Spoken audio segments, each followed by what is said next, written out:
wala naman pong debate na kailangan talagang hanggat maaari ay sapat ang pondo ng PhilHealth para mapaglingkuran ang ating mga kababayan, lalong-lalo na po yung nasa panig ng kahirapan.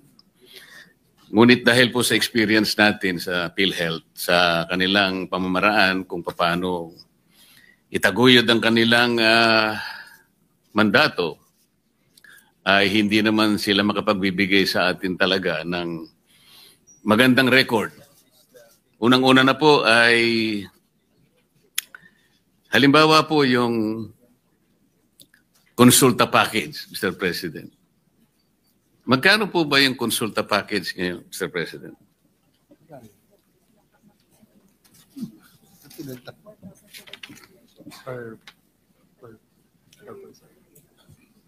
Mr. President, itong konsulta package, yung maganda tinanong nyo, pinalitan na po nila yung pangalan, naging Yakap Caravan na. It's about 1,700 ang budget po per person, Mr. President. Magkano po, Mr. President? 1,700 pesos. Yan po yata sa konsulta package, Mr. President. Kasama pa po yata yung serbisyo ng doktor, tama po? Yes, Mr. President, kasama po yung serbisyo ng doktor, basic check-ups, no? Lab test, and yung pinaka-basic po na kasama po yung laboratorio, Mr. President. Dapat po, kasama po, Mr. Sa President. palagay po ninyo, magkano po? 1,700. Sa 1,700 po ba, Mr. President, kasama na po yung serbisyo ng doktor, laboratorio. Magkano kaya ang matitira po para kahit sa simpleng, halimbawa, simpleng sakit na lang. Na-estimate po ba ninyo, Mr. President, na talaga namang hindi na realistic naman yung 1,700. Siguro po nung 1950 siguro, baka sakaling mataas pa po ang mataas pa po ang halaga ng piso noon. 1950 siguro, ang palitan ng dolyar siguro, baka mas mataas pa yung, baka isa 5 centimos natin noon $1 ng Amerikano, Mr. President. Hindi ko po alam. Kasi si Senador Jinggoy po, napanganak na ng 1950s. Ako po, 60s po ako Ano po, realistic po yung 1,700 na konsulta package, Mr. President?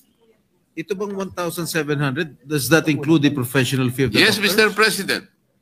Kasama yung laboratorio. Ano pa po kaya ang mabibili? Of all the doctors? Is it Yes, the standard Mr. fee? President. Kaya po, okay lang po yung masapatan po talaga. How did they derive from that on that figure? Baka masasagot po ng inyong butihing kapatid, Mr. President.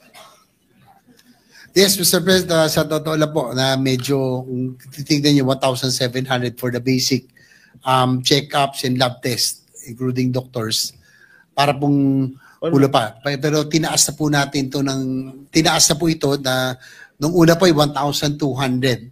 So ngayon po ay 1,700. Pero sana nga po ay inaano natin ng PhilHealth na aside from the case rates at iba pa, na magtaas po sila para naman maging mas maging katotohanan. Tama po kayo. And I agree with you na hindi na ho realistic. Pero kahit pa paano, this is the budget that was given to all. Do you have any breakdown of it? Kasi ang laboratory test, pagka CBC, complete blood count, lagpas 1,000 na po yan. Kung kumpleto talaga yung gusto niyo malaman sa inyong sa resulta sa blood test. Tapos may doctor's fee pa. I don't think that is sufficient enough. In 1,700 is sufficient enough. Yan nga po ang aking tinatanong, Mr. President, kung sino po ang kumuwenta nito. Kung ang kumuwenta po nito ay taga dito sa ating bansa o baka naman po sa ibang bansa po na ibang klaseng salapi ang kanilang ginamit. Kaya nakakapagtaka po, pag pinag-uusapan po natin ng isang napakamahalagang pasilidad na talagang magiging sandigan po ng ating mga kababayan sa panahon ng kanilang karamdaman. Pero kung 1,700 po, alam po nyo, yung aking pong bunsong anak, meron pong isang simpleng alaga na aso. Alam po ba ninyo kung magkano po ang nagagastan niya yung parang paliguan? Kasi po may shampoo pa po yata ang importante na yung meron tagagupit po ng kanyang pati kuko po ginugupit at nagkaroon po ng Grooming. yung 1,700 po para sa aso hindi pa po Sapat. sapat eh. Ito pinag-uusapan po natin, Mr. President, Your Honor. Tao po mga tao po ito. Kaya po, hindi po magiging maganda kahit na po pag-usapan natin ang napakagandang pinaka-noblest na objective po ng PhilHealth. Kapag ka itong ganitong klaseng mga pamamaraan ay hindi po nila talaga babalikatin, para lang po tayong nagpapatintero dito, Mr. President. Tingnan po ninyo, Mr. President. Based on PhilHealth's latest data, while 102 million Filipinos have registered with PhilHealth, only 27.8 million or 24% are enrolled with Consulta. So, naka-enroll po sa Consulta. Ilan percent po? 24% lang po ang naka-enroll out of 102 million registrants. Kahit na po naka-register, kung 1,700 lamang po ang package, baka po sa daga pwede po ito, Mr. President. Hindi, gusto ko lang po malaman kung kanino po galing yung 1,700 pesos per package. Kung PhilHealth ba? Sino ba? Kaya po nung tinanong ko po, Mr. President, ang sagot po ay 1,700, sinagot po ng ating. Yeah. Where did that figure come from? Siguro. Yes, Mr. President, actually, nagpapasalamat ako kay Senator Marcoleta for pointing this out. Talagang talagang kung titingnan nyo, parang kulang talaga, no? Realistically. Pero yun nga po ang nilalaban ho natin sa PhilHealth ngayon. Hopefully with this new administration under Dr. Mercado na maiba naman ang magiging direksyon ng PhilHealth. Dati po kasi nung panahon ni Manuel Ledesma, parang yung pagtrato niya sa PhilHealth, para pong ginawang private corporation na alam niyo naman ho, Mr. President, sa insurance, ang ugali ng private insurance, kung makakatakas sa liabilities yung mga dapat nilang bayarin, doon po sila kumikita. At the end of the year, pinagmamalaki nila yung kanilang savings and kanilang kinita, no? Pero in the case of PhilHealth, dapat po, dahil po yung government agency, and this is the only agency that is tasked to implement universal healthcare, dapat po talaga ay inuubos ito sa ating mga pasyente, sa ating mga kababayan.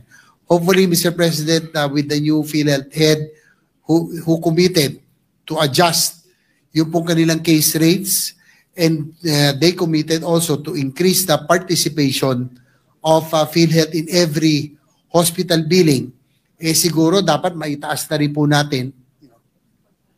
And sana po, maitaas na rin po natin ito pong iba pang mga bagay tulad ng pong itong sa konsulta package, no, na yung 1,700. If we can only increase all of this, hopefully maano na nila, maiayos na po nila. Sabay nung nga cases ay mas malaking bagay po, Mr. President. Kailan po umupo yung bagong head, Mr. President, ng PhilHealth na sinasabi po ninyo? Kung hindi ako nagkakamali, Mr. President, parang 3 buwan pa lamang po siyang nakakaupo, no? Or bandang June, no? Hindi po, palagay ko, 1 taon na po siya nakakaupo mula nang palitan niya si Ledesma. Wala pa, no? For the record po. Siguro siguro March or April ho, Mr. President. Kasi nung makailan nandito pa si Ginong Ledesma nung huling budget hearing na naging mainit pa nga yung ating deliberation on the floor, no? Nung nandito siya sa akin pagkakalan. Sa bandang Marso yata or February or March nung nakaupo si Dr. Mercado. Yeah, again, with the permission of Senator Marcoleta, where did those figures come from, itong 1,700? Did it come from PhilHealth? Ito sa consulta package. Yes, Your Honor, Mr. President. That It came from PhilHealth. PhilHealth. All right. So mga kapatid, mahigit na po siyang kalahating taon na siya ang head po ng PhilHealth, Mr. President. Tama po, Mr. President. Halos kalahating taon na pala.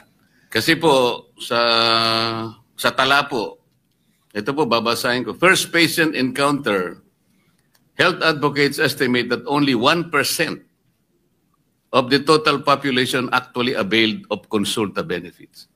1% pa lamang po, Mr. President, ang nakabenepisyo na po sa, ewan ko po kung paano na benefit sa 1,700. Pero 1% lang po, Mr. President. So kung 1%, ilan po yung pasyente na yun? O isa 115 million po tayo. 100,000 lang po siguro ang na-benefit. O baka hindi, mahina po tayo Out sa of the kwenta. 100 million, you mentioned earlier, 24% lang yung nag-avail ng consulta package. 100,000. Ganun po ang kaawa-awang kalagayan ng PhilHealth. Tayo pong lahat gustong sumuporta eh. Kung kinakailangan pong lahat na po ng kayamanan ng Pilipinas, ibigay na po natin sa PhilHealth. Ngunit kailangan po namang ito ay talagang ayusin. Para sa ganun, yung perang ibibigay, pagtitiwala sa kanila, mapakinabangan po ng nangangailangan. Yun lang naman po yung pakiusap. Halimbawa, isa pa po, Mr. President, katakot-takot na corruption po sa PhilHealth.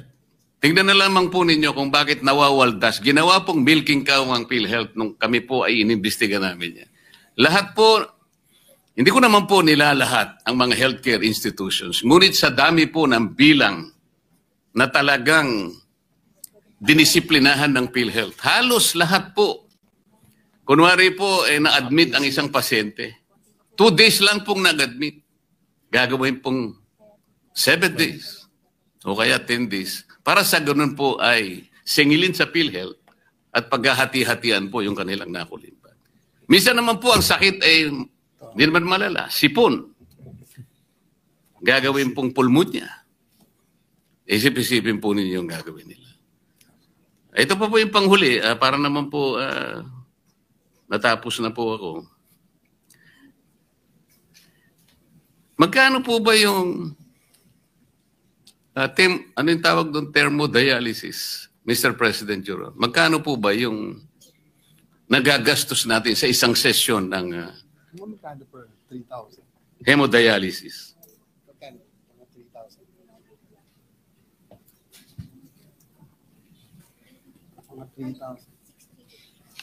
6,300